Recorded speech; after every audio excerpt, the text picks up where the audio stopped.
చెప్దురా అన్న. ఏం అర్థం కావట్లేదు తమ్ముడు, చెప్పు నాకు చెప్పు, ఏం అర్థం కావట్లేదు.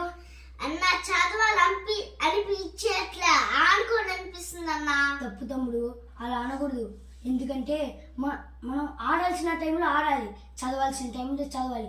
మన తల్లిదండ్రులు కష్టపడి మనల్ని ఇంత పెద్దవాళ్ళు చేసి ప్రయోజకులకి చేసి చదివిస్తున్నారంటే వాళ్ళు ఎంత ప్రయాస, వాళ్ళు ఎంత కష్టం ఉంటుంది.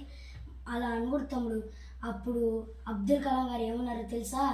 మన గొప్ప సంపద జ్ఞానం, గొప్ప ఆయుధం ఓపిక, గొప్ప రక్షణ ఆయుధం అంటే చదువు. అవన్నీ మనలో ఉంటే మనం ఆడుకోవాలనిపించదు, చదవాలి అన్నీ చదవాలనిపిస్తుంది. తప్పు తమ్ముడు, మనం ఎప్పుడు ఓపిక కలిగి చదవాలి. ఇష్టం లేని వాటిని ఎత్తుకోవాలి, ఇష్టం లేని వాటిని ఇష్టం ఉండేటట్టుగా చదివితే మనకి